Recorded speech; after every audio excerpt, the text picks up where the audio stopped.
नमस्कार दोस्तों। तो स्वागत है आपका मेरे चैनल पर, जिसमें मैंने भगवत गीता का प्रचार प्रसार जो आप लोगों के साथ शेयर किया था 2 वीडियो में, तो इसको मैं आगे आप लोगों के साथ प्रचार प्रसार को आगे बढ़ाना चाहती हूँ। इस भागवत गीता जो कि आप देख सकते हो, ये भागवत गीता, और ये काफ़ी विशाल है, इसका वर्णन बहुत विशाल है।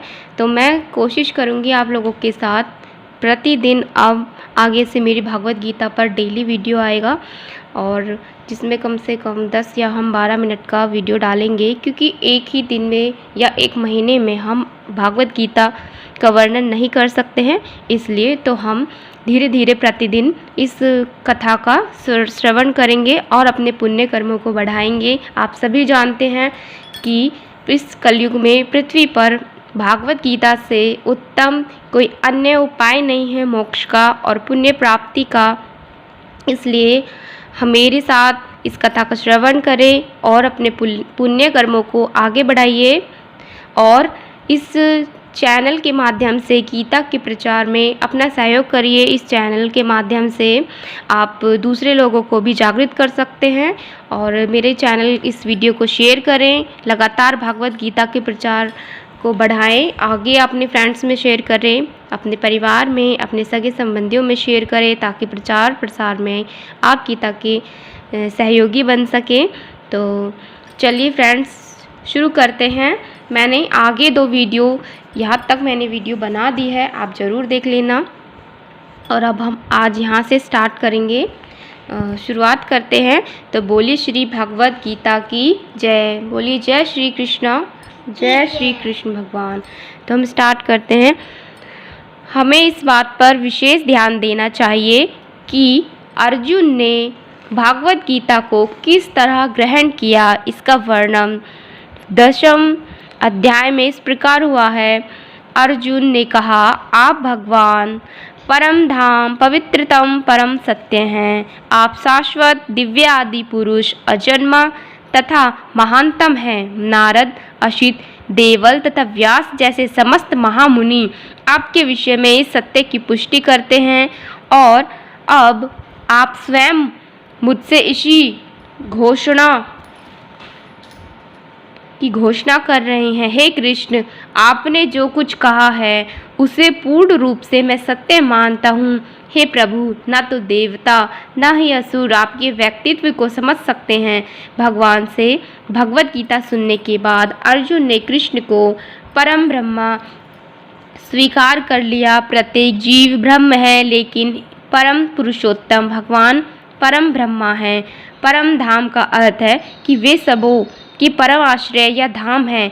पवित्रतम का अर्थ है कि वे शुद्ध हैं, अर्थात भौतिक कलमश से अरंजित हैं। पुरुषम का अर्थ है कि वे परम भोक्ता हैं। शाश्वतम अर्थात सनातन, दिव्यम अर्थात दिव्य, आदि देवम भगवान अजम अजन्मा, विभुवम अर्थात महानतम है।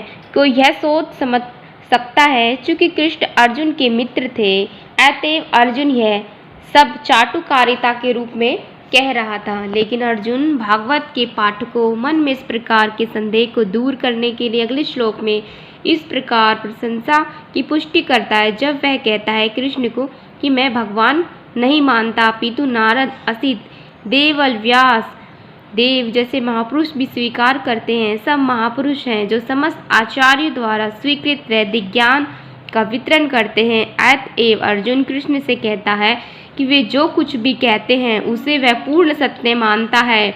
सर्वमेध धृत्यम मन्ये, आप जो कुछ कहते हैं उसे मैं सत्य मानता हूँ। अर्जुन यह भी कहता है कि भगवान के व्यक्तित्व को समझ पाना बहुत कठिन है, यहाँ तक कि बड़े बड़े देवता भी उन्हें समझ पाते। अतएव मानव भक्त बने बिना भगवान श्री कृष्ण को कैसे समझ सकता है। अतएव भगवत गीता को भक्ति भाव से ग्रहण करना चाहिए।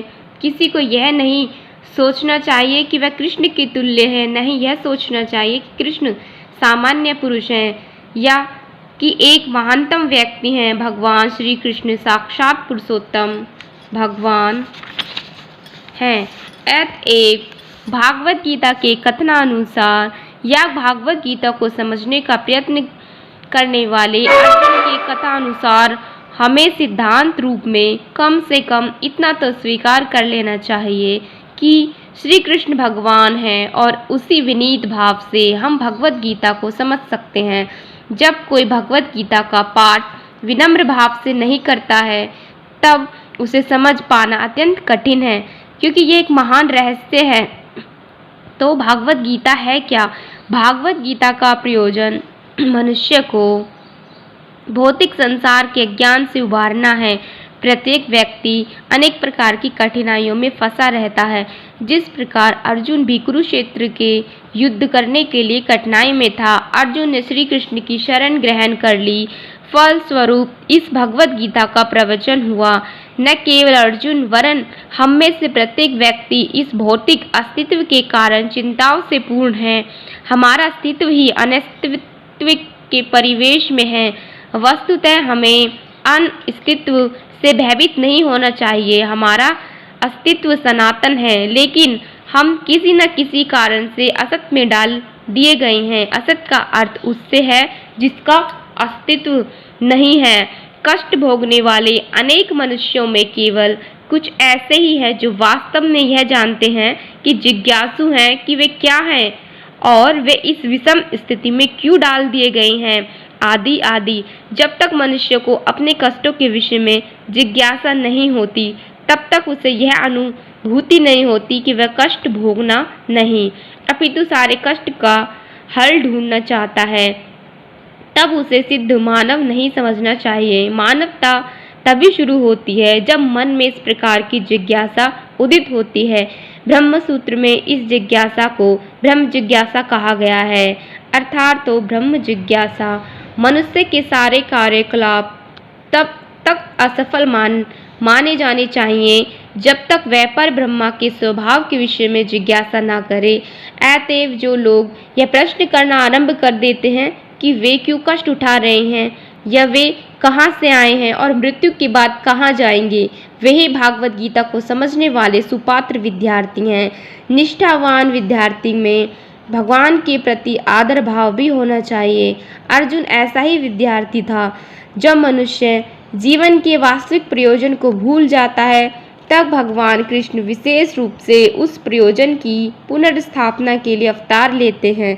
तब भी असंख्य जागृत हुए लोगों में से कोई एक होता है जो वास्तव में अपनी स्थिति को जान पाता है।